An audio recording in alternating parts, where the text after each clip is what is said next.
महिला थाना में एक वो सब गलत है। तो क्या सच्चाई है? सच्चाई इसमें ये है कि वो रहती थी मेरे यहाँ, काम करती थी। काम करते वो अपना रह करके उसका बहन ला करके रखाया था काम पर कि गरीब आदमी है, रख लीजिए इसको, काम करेगा। काम कर रही थी। उसके बाद पता नहीं था हमको, हम कानून आदमी थे। इससे पहले वो भाग गई थी अपना लव मैरिज करके पटना से। फिर वो आया, घर वाला उसको बुला के लाया, और उसके बाद बुला के लाने के बाद समझा बुझा के उसके बाद उसको घर में भी प्रताड़ित किया। तो माँ बाप से उसको नहीं पट रहा था। उसके बाद में वो उसका बहन मेरा दुकान में ला करके रखा दी। हमको कोई पता था, हम कानून आदमी, हमको क्या पता। फिर कुछ दिन रही, कुछ दिन के बाद फिर उस लड़का के पास भाग करके गया। उसका रिकॉर्डिंग है, उसका भैंसुर रिकॉर्डिंग दिया है हमको। उसके बाद भाग करके गया और वहाँ अपना फिर 10-15 दिन रहा, और 10-15 दिन के बाद आया तो उसको माँ को बोले कि आपका लड़की नहीं आ रहा था, क्या बात है? तो बोले कि मैं फुआ घर गया हुआ तो छोड़ दिया, हमको क्या ज़रूरत उतना डीपली जाना, कहाँ गया नहीं गया। उसके बाद वो आया तो वो अपने मुँह से गची कि वो लड़का जो था, जो दूसरा शादी करने जा रहा था, इसीलिए हम उसको धमकी देने के लिए चल गए थे पटना।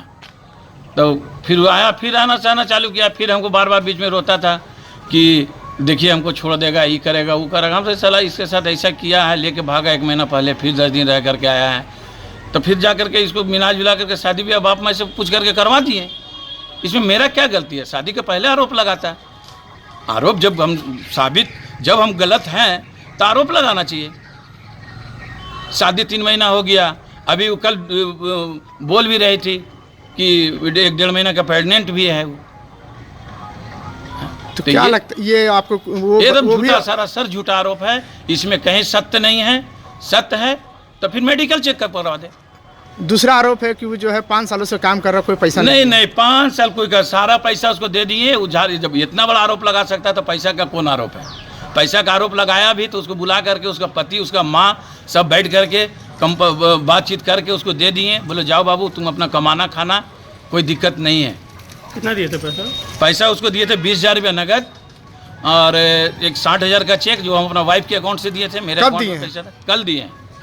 और 1 लाख का चेक हम अपना अकाउंट से दिए हैं, स्वीट फ्लावर डेकोरेटर के अकाउंट से। और एक तो चेक दिए हैं पुष्पांजलि डेकोरेटर के अकाउंट से। दोनों चेक दिए, 20,000 रुपया नगद दिए। उसका फ़ोटो भी मेरे पास है। वो उसका पति साथे पैसा लेते, चेक लेते, फ़ोटो भी खिंचा हुआ है, वो मेरे पास है। कब लिया ये? कल शाम में। अब 3 दिन पहले वो मेरा दुकान में आकर के मेरा अब्सेंट में मेरा शीशा तोड़ दिया। अभी भी शीशा तोड़ा हुआ है। हम लिख करके, अशोक बाबू हैं केस आए, उनको हम दिए थे कि भाई सर मेरे साथ ऐसा बात हुआ है। तो वो बोले ठीक है, इस पर हम देख लेते हैं। उसको बुला करके पूछना ना पूछना उनका है, हम क्या कर सकते हैं। धनबाद थाने में केस दर्ज करवाए? हाँ, धनबाद थाना में केस दर्ज करवाए हैं। कब करवाया? शीशा टूटा था परसों ही करवाए। परसों करवाए हैं? हाँ, उसमें मेरा ड्राइवर गवाह भी है। फिर आप क्या आगे क्या कार्रवाई करेंगे? आगे कार्रवाई वो भी आएगा, हम भी आएंगे, केस होगा, तो फैसला होगा जो होगा। भागना फिरना इसमें क्या है? अब वो क्या चाह रही है? और पैसा चाह रही है क्या? अगर वो चाह रही है तो बैठ के बात करेगा, क्या उसका मन में है, हम क्यों बोल देंगे? आपके ऊपर जो आरोप लगा रहा है वो क्या सही है? एकदम झूठा, एकदम झूठा। वो 5,000 आदमी के सामने गोल्फ ग्राउंड में शादी हुआ, 10,000 आदमी के सामने उसका घर पर पार्टी हुआ। उसको रांची ले गए एग्जाम दिलाने के लिए, हम अपना बच्ची सब को छोड़ करके, इसलिए कि अपना ड्राइवर के साथ में वो भाड़ा गाड़ी में लेकर गए। आज मेरा ड्राइवर भी गवाह देगा कि हम उसको क्या ले गए रांची। हमको अगर गलत निगाह रहता तो हम कोई भी गाड़ी में ले जाते, जैसे भी ले जाते हम अपने उसको यूज कर सकते थे। लेकिन हम उसको यूज नहीं किया। आज मेरा गाड़ी का ड्राइवर भी है, वो आएगा और वो सब जरूरत होगा तो गवाह देगा। तक वो उनका दुकान में खट रहे थे, वो हमको सैलरी नहीं दे रहे थे। किसके यहाँ? पुष्पांजलि डेकोरेटर के पास। अच्छा, फिर क्या हुआ आपके साथ? आगे क्या हुआ? हम उसके बात में सब कुछ रहते थे, उसके आप बोली पे चलते थे, कठपुतली जैसा नाचते थे उसके साथ। उसके पास जो बोलते थे वो करते थे हम उसके लिए। वो बोल रहे कि 1,80,000 में तुम कॉम्प्रोमाइज कर दो। आज हम रोड पे है, उसके वजह से ना मेरा माँ बाप साथ दे रहा है, ना वो लोग, ना कोई भी। आपके साथ कुछ गलत भी किया है क्या? हाँ, बहुत गलत किया। कौन किया है? सुट्टे माला कर, बहुत गलत। कल हम सबके सामने बोल रहे थे तो सबको हमको डांट के चुप करा दिया और हमको जबरदस्ती सिग्नेचर करवा दिया पेपर में। सबको हमको जबरदस्ती है कि तुम्हारा हस्बैंड को जेल चला जाएगा। हम गुस्सा से उसका शीशा तोड़ दिए दुकान का। क्या कुछ घटना हुई थी आपके साथ? अच्छा, आपकी शादी भी मैंने कहाँ पे हुआ था और कैसे हुआ था? हाँ, मेरा शादी सामूहिक विवाह में करवाया था। मेरा माँ बाप बोल रहे थे कि अभी शादी नहीं कराएंगे और हम भी नहीं करना चाहते थे। हम बोले थे कि मेरा पढ़ाई का वो हम पढ़ाई करेंगे। उसके बाद हम बोले थे कि मेरा बीएड में एडमिशन करवा दीजिए ना अंकल, 1.5 लाख रुपया लगेगा हमको, स्कॉलरशिप मिलेगा तो हम दे देंगे आपको। लेकिन वो कुछ नहीं कराया, वो हमको सिर्फ हर वक्त यूज किया, हर वक्त यूज किया। अब तुमको 2 लाख रुपया देंगे और भी तुमको जमीन खरीद देंगे, तुम मेरा दुकान में रहना, तुम सब कुछ करना। आज हमको रोड पे लेकर वो हमको धमकी दे रहा है। क्या धमकी दे रहा है? कि तुम जो करना करो, तुमको कुछ नहीं मिलेगा, तुमको जेल जाना, हम जेल कट लेंगे, लेकिन तुमको कुछ नहीं मिलेगा। उसकी बीवी हमको गाली गलौज दिए। परसों हम गए तो उसका घर, जब हम आए थे फॉर्म फिलअप करने के लिए, तो बड़ा उसका घर गए तो उसका घर में उसकी बीवी, उसकी बाल बच्चे सबको गेट बंद करके हमको मारे सब कुछ। कितना साल से आपके साथ में गलत हो रहा था? 5 साल से। अब आप क्या चाहती है? हमको न्याय दिलवा दीजिए, हमको न्याय दिलवा दीजिए।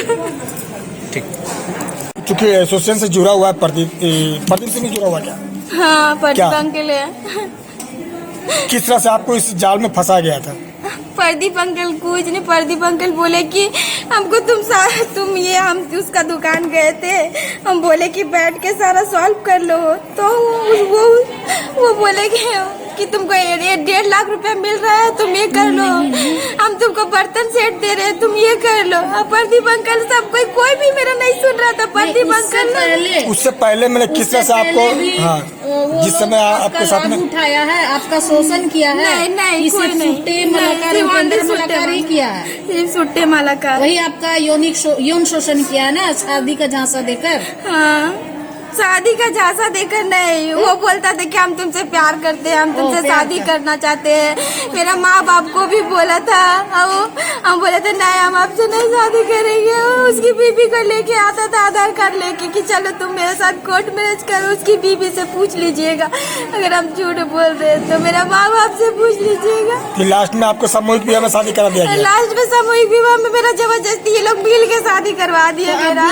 नहीं, जब आप बोले थे कि हम शादी करेंगे तो आप सामूहिक में दूसरे के साथ हम क्यों शादी करवा रहे हैं? हाँ, वो बोले थे कि शादी कर लो, उसके बाद अपना हस्बैंड को भेज देना बाहर, तब फिर तुम यहाँ रहना, उसके बाद हम तुमको सब कुछ देंगे, हम अपना जमीन आधा दे देंगे, तुमको बिजनेस करने के लिए देंगे पैसा, तुम मेरा दुकान संभाल देना, और ये सब। अब जब से काम किए तब से आपको वेतन मिला? जो भी नहीं, हमको सैलरी नहीं देते थे, सिर्फ खर्चा का खाली खर्चा देते थे। खर्चा के रूप में कितना मिलता था आपको? हमको 5,000 से फर्स्ट सैलरी रखे थे, उसके बाद कितना मिलता था? 1,000, 2,000, 500 कुछ तो देते होंगे। वो हमको सिर्फ 500, जब हमको जरूरत लगता था तब 500, 200, 100 ये ले लेना, 100 रुपया कल ये ले लेना, कल ये लो, 100 रुपया। सैलरी नहीं देते थे, कभी नहीं दिए। 5 साल में हमको सैलरी हमको नहीं। हिसाब मांगने गए तो आज हम वही अपना इंसाफ मांगने के लिए गए तो वही हमको लड़ाई कर रहे हैं। चलो।